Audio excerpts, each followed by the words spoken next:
오늘 하나님께서 우리에게 주신 말씀 디모데전서 6장 11절에서 16절 말씀입니다. 신약성경 디모데전서 6장 11절에서 16절 말씀.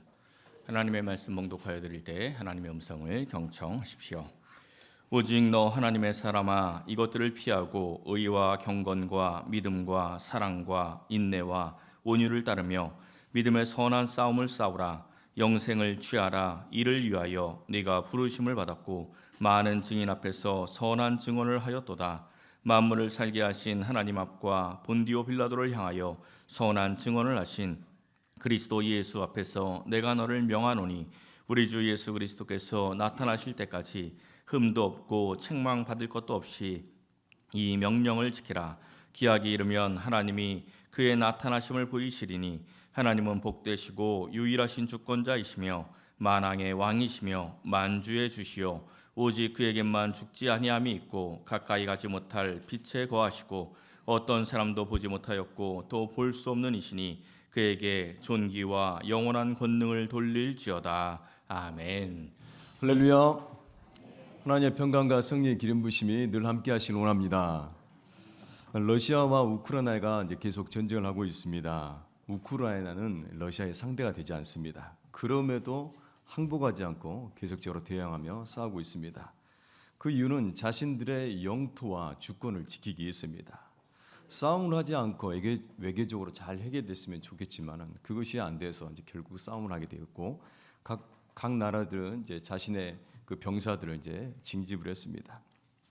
누가 이 전쟁에 참여할 수 있겠습니까? 누가 국가의 부름에 순응할 수밖에 없습니까?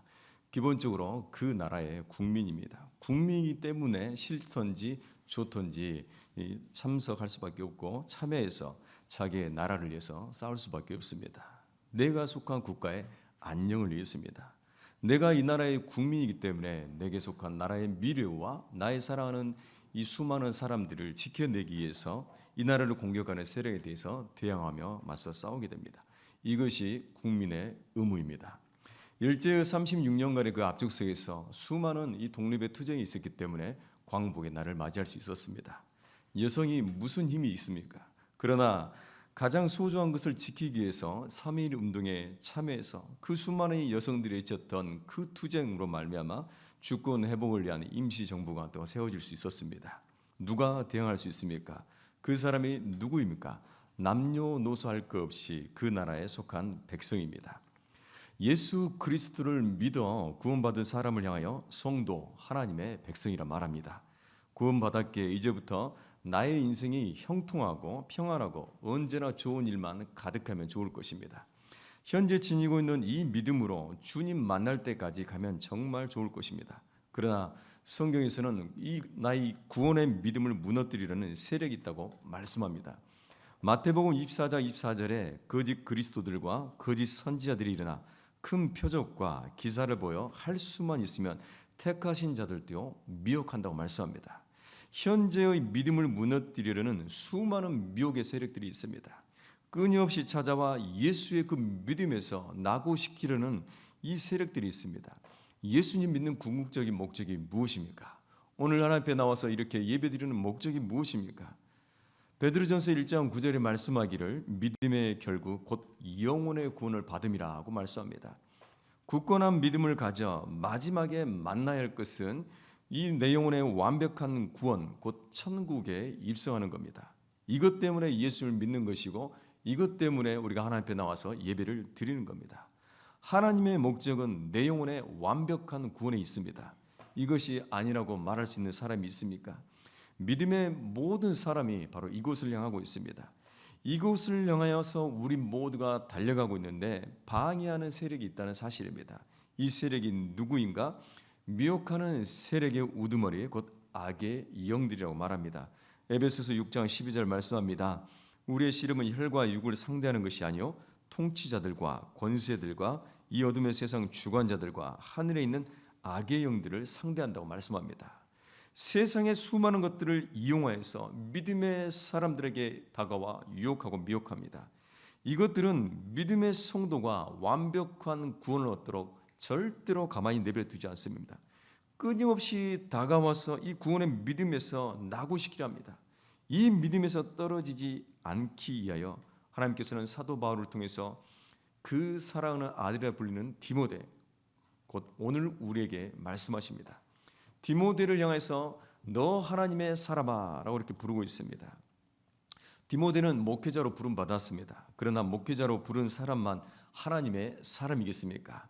믿음의 성도를 향해서 베드로전서 2장 9절에 왕같은 제사장이라 말합니다. 모두가 다 왕같은 제사장입니다. 교회 공동체의 지도자로 목사님을 세워주셨기 때문에 교회를 대표하는 목회자는 목사님이며 공동체 예배를 인도하시지만 개인 또는 이 가정의 목회, 가정의 예배를 인도하는 그 사람은 구원받은 자라면 어느 누구나 다 할 수 있습니다. 따라서 오늘 너 하나님의 사람이라고 부르며 당부하시는 대상은 목회자만이 아니라 예수 그리스도를 구주로 믿는 모든 성도, 모든 하나님의 백성들에게 주어지는 말씀입니다. 이 구원의 믿음에서 낙오되지 않기 위해서, 이 구원의 믿음을 지키기 위해서 하나님의 사람들이 해야 될 일이 있습니다. 첫 번째는 피해야 합니다. 11절 말씀에 오직 너 안의 사람아 이것들을 피하라 말씀합니다. 이것들은 3절에서 10절에 말씀하시는 교만이며 또한 돈을 사랑하는 마음입니다. 교만은 이 3절에서 5절 말씀 보면은 하나님의 말씀과 경건에 관한 것을 따르지 않는 것을 가리킵니다. 3절에서 5절 말씀에 주 예수 그리스도의 말씀과 경건에 관한 교회를 따르지 않을 때 바로 교만하게 된다고 말씀합니다. 교만이라는 것은 자만으로 어리석게 되다, 눈이 멀게 된다는 의미를 가지고 있습니다. 그래서 자신의 생각, 가르침, 결정 등을 최고로 생각하며 하나님을 두려워하지 않기 때문에 그 자신 안에 마음의 부패가 일어나고 악한 생각, 다툼을 일으키게 됩니다. 하나님의 말씀을 따르지 않는데, 하나님의 말씀을 들으지 않는데 믿음이 어떻게 생성되겠습니까? 절대로 생성되지 않습니다. 그래서 로마서 10장 17절에 말씀하기를 믿음은 들음에서 나며 들음은 그리스도의 말씀으로 되어진다고 이렇게 말씀합니다. 하나님의 말씀을 들어야지 믿음이 생성되고 계속해서 성장할 수 있습니다. 믿음이 있어야지 구원에 이를 수 있습니다. 그런데 말씀을 듣지 않으니 믿음이 생성되지 않고 자신의 생각과 결정이 최고로 여기기 때문에 결국 하나님을 대적하게 됩니다. 이런 사람들과 함께 있으면 자연스럽게 내 자신도 그들과 같이 닮아가게 됩니다. 이단의 사람들이 얼마나 잘해준지 모릅니다. 얼마나 친절하게 다가온지 모릅니다. 그래서 마음을 열고 그들과 친분을 쌓고 그들이 이끄는 대로 따라간다면 그 자신도 이단을 닮아서 그 자신의 구원을 장담할 수 없습니다. 내가 저들을 설득해 보겠다, 내가 저들의 마음을 돌려보겠다, 그렇게 말로 다짐해서 저들에게 다가가지만 저들은 절대로 그들의 마음 변하지 않고 설득당하지 않고 예수에 대한 올바른 믿음으로 다가오기가 얼마나 어려운지 모릅니다. 오히려 내가 저들에게 설득당합니다. 그렇기 때문에 잘못된 신앙이 최고라고 여기는 그런 교만한 자들을 만나는 것이 아니라 오히려 피해버려야 됩니다. 피한다는 뜻은 도망치다, 멀리하다, 보호하다는 의미입니다. 따라서 피하면 내 믿음을 지키고 내 믿음이 보호받을 수 있습니다. 또한 돈을 사랑하는 것을 피해야 합니다. 10절 말씀에 보면은 돈을 사랑함이 일만 악의 뿌리가 되나니 미혹을 받아 믿음에서 떠나게 된다고 말씀합니다. 뿌리가 한번 깊게 내리게 되면은 그것을 뽑아내기는 정말 힘이 듭니다. 보이는 부분을 제거한다고 해서 절대로 없어지지 않습니다. 뽑아내면은 시간이 지나면 또 다시 나고 또 다시 납니다. 돈을 사랑하는 그 마음이 그와 같다는 겁니다. 보이는 부분이 좀 고쳐진다고 해서 사라지는 것이 아니라 또 다시 악함이 계속적으로 나타납니다. 왜요? 뿌리가 깊게 내렸기 때문입니다. 돈 때문에 나타나는 이 악한 사건, 사고들이 얼마나 많습니까? 죽고 죽이고 빼앗습니다. 우리가 뉴스에 나와서 잘 알지 않습니까? 전세 사기로 얼마나 많은 사람들이 고통을 받았습니까? 다른 사람들의 마음을, 아픔을, 고통을 생각하지 않습니다. 돈을 사랑하기 때문에 그렇습니다. 하나님께서는 돈을 벌지 말라고 하지 않으셨습니다. 감리교를 이끌었던 요한 웨슬레 목사님은 이렇게 말합니다. 첫 번째, 가능한 많이 벌어라. 두 번째, 가능한 많이 저축하라. 세 번째, 가능한 많이 나눠주라. 이렇게 말합니다. 정직하게 하나님 안에서 많이 벌어야 됩니다. 돈 없이 살 수 있는 사람이 어디 있습니까? 그러나 사랑해서는 안 된다고 말씀합니다. 돈을 사랑하면은 결국 그 믿음이 떠나버리기 때문에 그렇습니다. 많은 사람이 돈 때문에 결국 믿음에서 떠났다는 사실을 우리가 너무나 잘 알고 있습니다. 그래서 믿음에서 떠나지 않기에 돈을 사랑하는 그 마음에서 떠나고 피해야 됩니다. 하나님의 사람들이 피할 것이 단지 이것뿐이겠습니까? 디모데후서 3장 1절에서 5절 말씀합니다.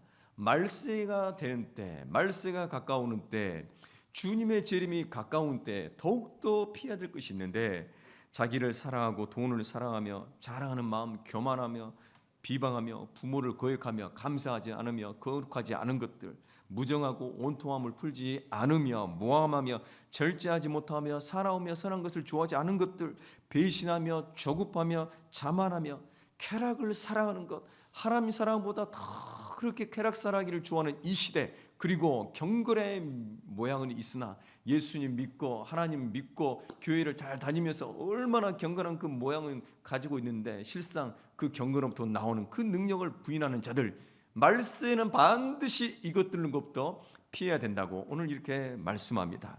이 같은 것은 하나님으로부터 온 것이 아닙니다. 세상 어둠의 주관자, 이 악한 영들이 보이지 않는 이것들 뒤편에 서서 수없이 조장하며 조종하며 믿음의 사람들을 유혹하고 있다는 겁니다.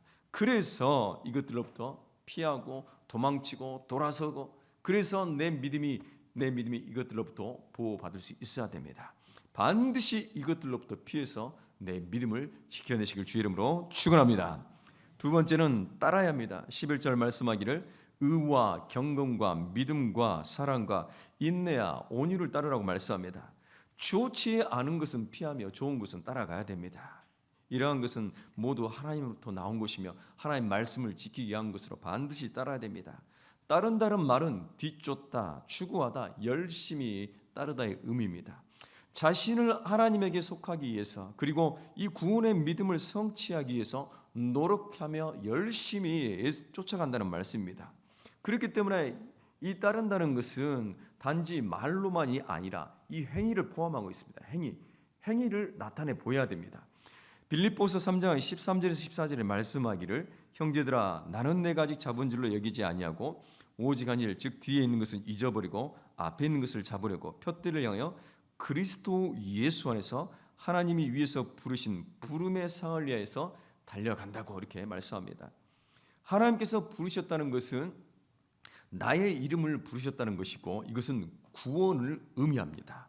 하나님께서 나를 구원받은 자로 지금 부르셨습니다. 사도 바울은 이 부름의 상, 이 구원의 상을 위해서 그렇게 열심을 내면서 달려갔다는 겁니다. 완벽한 구원, 천국의 입성을 위해서입니다. 그래서 믿음은 행위가 없는 것이 아니라 행위를 수반합니다. 계속적으로 달려가는 그 행동을 나타내는 겁니다. 달려간다는 뜻이 이 따르다의 뜻과 똑같습니다. 지금까지 구원의 완성을 위해 달려왔지만은 이제 이전 것은 지나버렸기 때문에 이전 것은 잊어버리고 앞날에 대한, 아직 찾아오지 않는 이 앞날에 대한 구원의 믿음에서 낙오되지 않기 위하여 계속적으로 열심을 내겠다는 말씀입니다. 왜냐하면 아직 내가 천국에 입성하지 않았기 때문입니다. 사도 바울의 그 영혼이 아직 천국에 입성하지 않았기 때문에 입성하기 위해서 그렇게 계속적으로 달려간다는 말씀입니다. 그렇기 때문에 구원의 믿음은 언제나 현재의 영이 되어야 됩니다. 과거의 믿음이 지금의 믿음이 되어야 되고, 지금의 믿음이 앞으로의 믿음이 되기 위하여 바로 지금 완벽한 구원의 믿음을 위해서, 이 완벽한 구원의 믿음을 위해 나의 이 믿음이 계속적으로 유지될 수 있어야 됩니다. 그래서 이 구원의 믿음을 유지하기 위해서 모든 말씀에 대해서 열심을 내라는 겁니다. 열심을 내고 따르고 쫓아가야 됩니다. 내가 그것을 붙잡기 위해서 계속 잡으라. 아직 잡은 것 같지 않니 또 잡고자 계속 쫓아가라는 말씀입니다. 그래서 성경을 읽읍시다. 함께 모여 예배합시다. 기도합시다. 봉사합시다. 등등의 모든 것들은 이 나의 구원의 믿음을 유지한 것으로 열심을 내어 부지런히 쫓아가야 될 믿음의 행위입니다. 그렇기 때문에 건강할 때, 힘 있을 때, 지혜가 충만할 때, 내 손에 쥐고 있을 때 열심히 쫓아가야 됩니다. 열심히 쫓아가야 됩니다. 왜냐하면 바로 지금의 구원의 이 믿음을 유지하고 있지 않으면은 가장 중요한 시기, 가장 어려운 시기, 가장 힘든 시기, 내 믿음이 도저히, 내 마음이 도저히 감당하고 받아들이지 못할 그 시기가 왔을 때 언제든지 무너질 수 있기 때문에 그렇습니다. 그래서 사도 바울은 고린도전서 9장 27절에 말씀하기를 내가 내 몸을 쳐 복종하겠다 말씀합니다. 어떤 환경에서도 믿음을 무너지게 하지 말자고 외쳤던 그 바울이, 복음을 맺었던 바울이 정작 자신에게 극한 환경이 찾아왔을 때 이 고통을 벗어나려는 이 몸의 욕구를 이기지 못한다면 그 자신이 믿음에서 떨어질 가능성이 있기 때문입니다. 몸이 요하고 바라는 것에 나의 이 믿음이 무너지는 것을 용납하지 않기 위해서 하나님 말씀 앞에 끊임없이 자신의 몸을 쳐서 철저히 복종시켰다는 말씀입니다. 순종이 될 때도 있지만은 순종이 되지 않을 때도 참 많습니다. 그렇기 때문에 내가 어떻게 순종할 것인가 기도하면서 내가 금식도 하면서 내가 작정하면서 반드시 어떻게 해서든지 이 육신의 정욕을 말씀 앞에 복종시킬 수 있도록 몸부림쳤던 이 바울의 모습입니다. 어느 목사님이 친구를 전도했습니다.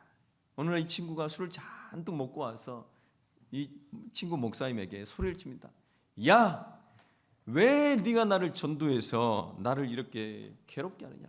네가 나를 전도하지 않았으면은 마음 편하게 하고 싶은 것 하면서 내가 기쁨으로 즐겁게 살았을 것 아니냐? 네가 왜 나를 전도해서 내 마음을 이렇게 괴롭게 하느냐? 그렇게 하소연을 했습니다.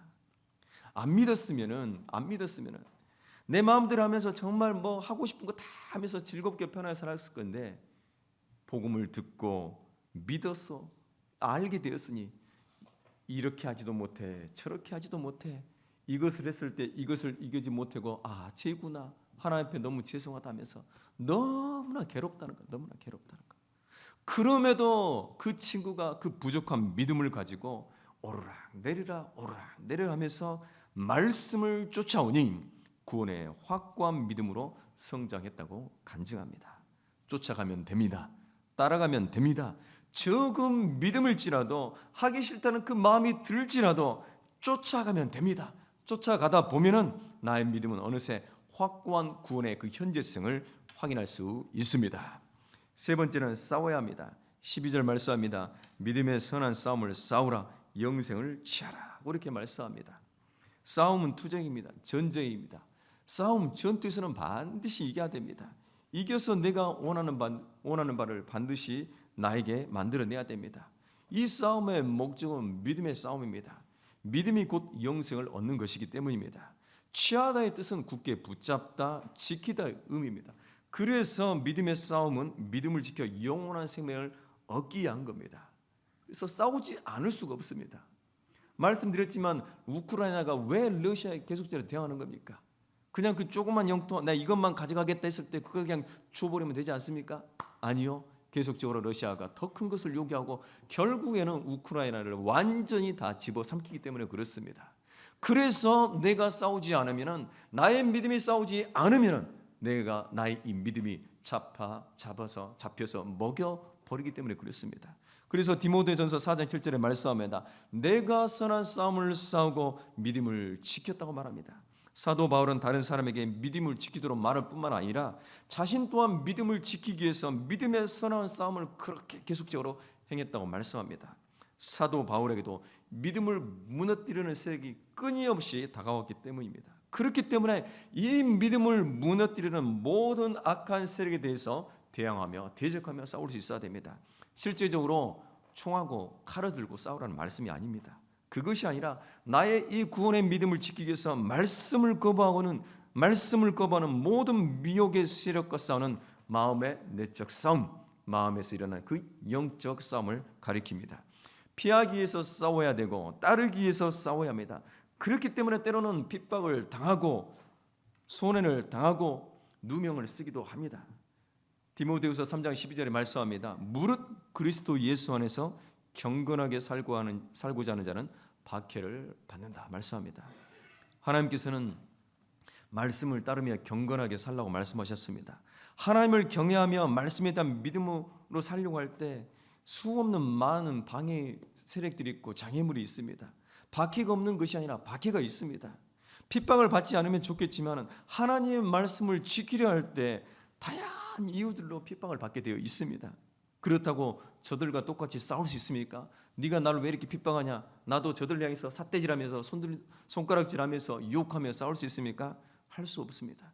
혈기의 싸움은 내가 이겨도 내가 져도 믿지 않는 사람들로부터 유혹을 먹게 되어 있습니다. 싸울 수 없는 더 큰 이유는 싸우게 되면은 믿지 않는 저 사람들의 마음이 예수에 대한 그 마음, 받아들이는 그 마음이 완전히 꽉 닫혀버리기 때문에 그렇습니다. 그래서 싸울 수가 없습니다. 야고보서 1장 20절 말씀합니다. 사람이 생내는 것이 사람의 성내는 것이 하나님의 의를 이루지 못한다, 이렇게 말씀합니다. 혈기를 동원한 싸움은 저 영혼도 구원하시려는 그 하나님의 뜻을 어렵게 합니다. 우리의 싸움은 혈과 육이 아니라 저들 뒤편에 있는 보이지 않는 그 어둠의 영입니다. 악의 영들을 상대하는 것은 내 안에 있는 믿음이며 믿음을 통한 영적 싸움입니다. 말씀을 이루기 위한 영적 싸움이 믿음의 싸움이며 이 싸움에서 육체적 환경적 고난을 받는다 할지라도 반드시 이겨내야 합니다. 말씀을 지켜내는 것, 이것이 믿음이며 이것이 나의 이 영생을 지키는 겁니다. 고난이 싫다고, 손해보는 것이 싫다고, 싸우는 것이 싫다고, 환경적 어려움이 싫다고 해서 피하고 타협하는 것이 아니라 반드시 싸워내야 합니다. 요한계시록 14장 12절 말씀합니다. 성도들의 인내가 여기 있나니 그들은 하나님의 계명과 예수에 대한 믿음을 지키는 자다 말씀합니다. 믿음을 지키기 위해서 인내할 수 있어야 되고, 믿음을 지키기 위해서 어떤 역경과 고난 속에서도 내가 감내할 수 있어야 됩니다. 조금 불편한 것을 감내하고 인내할 수 있어야 되고, 조금 손해보는 것을 감내하고 인내할 수 있어야 되고, 조금 억울한 것을 손해보고 인내하고 감내할 수 있어야 됩니다. 이것이 바로 믿음의 싸움입니다. 어느 청년이 주의를 지키며 직장생활을 잘했습니다. 그런데 이런 고민이 있다는 겁니다. 어느 직장으로부터 자신에게 스카우트 제의가 왔는데 이 직장은 급여를 많이 주는 대신에 주의를 지킬 수가 없다는 겁니다. 그런데 현재 직장은 급여는 적으나 주의를 지킬 수 있다는 겁니다. 그래서 급여가 적을지라도 주의를 성수하는 게 좋지 않겠느냐 고민했지만 그 청년의 선택은 결국 이직하게 됐습니다. 그리고 그 후로부터는 교회를 나오지 않습니다. 얼마나 안타깝던지 수없이 전화를 했는데 전화를 받지 않습니다. 믿음은 지식이 아닙니다. 믿음은 마음에서 일어나는 하나님에 대한 신뢰이며 의리이며 삶이며 실제입니다. 실제.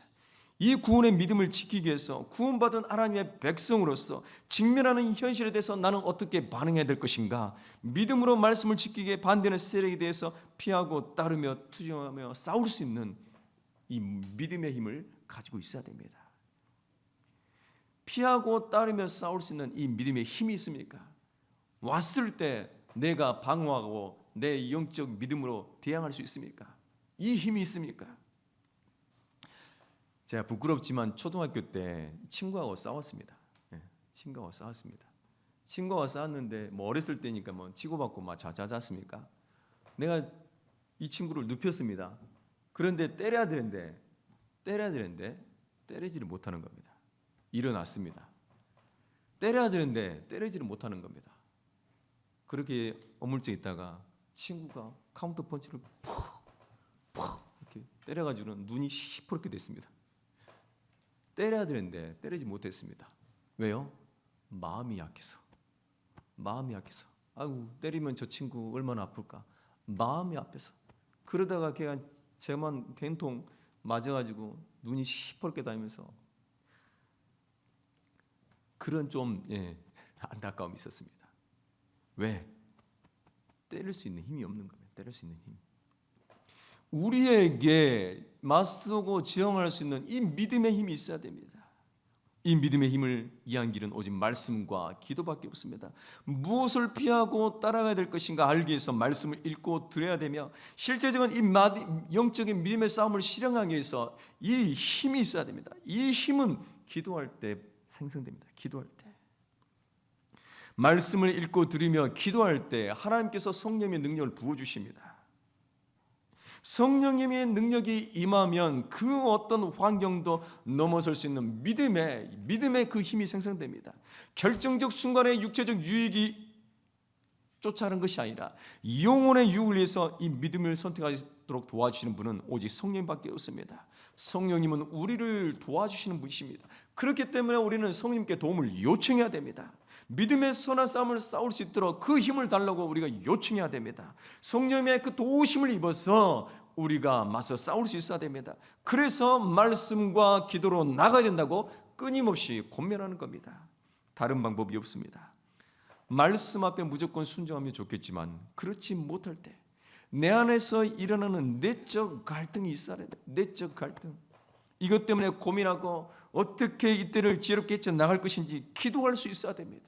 기도하면은 방법이 있는데, 기도하면은 문이 열어지는데, 기도하면은 어떻게 하나님께서 역사하시는 그 하나님의 놀라운 은혜의 역사들이 나타나는데, 기도하지 않으면 어떻게 성령님의 도우심을 입어서 우리가 살아가는 이 세상을 헤쳐나갈 수 있겠습니까?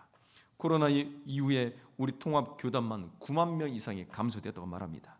이런 상황에 대해서 어떤 믿음으로 나갈 것인가에 대한 알미 부족했기 때문이고, 알아도 내 안에서 맞서 싸울 만한 그 믿음의 힘이 없었기 때문에 수많은 사람들이 다 떠밀려 내려왔다는 겁니다. 너 하나님의 사람아, 하나님께서 부르십니다.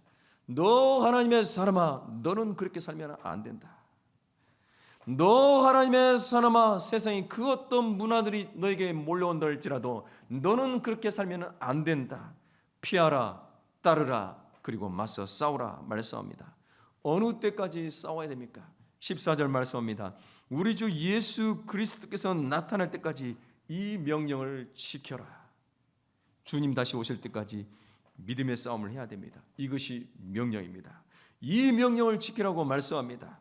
해도 좋고 하지 않아도 좋은 것이 아니라 하나님의 백성된 성도라면 무조건 해야 되는 명령이며 또한 의무입니다. 이유는 하나입니다. 믿음을 지켜 영원한 생명을 얻도록 하기 위해서입니다. 어느 때까지? 우리 주님 오실 때까지입니다. 내 육신의 호흡이 끝나는 순간까지입니다. 나는 은퇴했으니 괜찮다. 나는 어린아이니 괜찮다. 나는 내 믿음이 충만하니 괜찮다고 말하지 않습니다. 그래서 지금 천국에 입성했습니까? 아니요. 아직 내 영혼이 살아있기 때문에, 아직 내 육체가 호흡이 있어 살아있기 때문에 아직은 아니라는 것. 아직은 내 영혼이 천국에 입성하지 않았기 때문에 이 믿음을 끝까지 지켜나가기 위해서 맞서 싸워야 됩니다. 남녀노소, 환자이든 건강하든지, 믿음이 충만하든 믿음이 없든지, 그 사람이 예수 그리스도를 믿어 하나님의 백성이라고 말하는 그 사람은 어느 누가 됐든지 이 말씀을 지켜 행해야 됩니다. 사도 바울이 왜 이렇게 말하는 것입니까? 수많은 사람들이 믿음을 지키지 못해 영생에서 벗어나는 것을 수없이 보았기 때문입니다.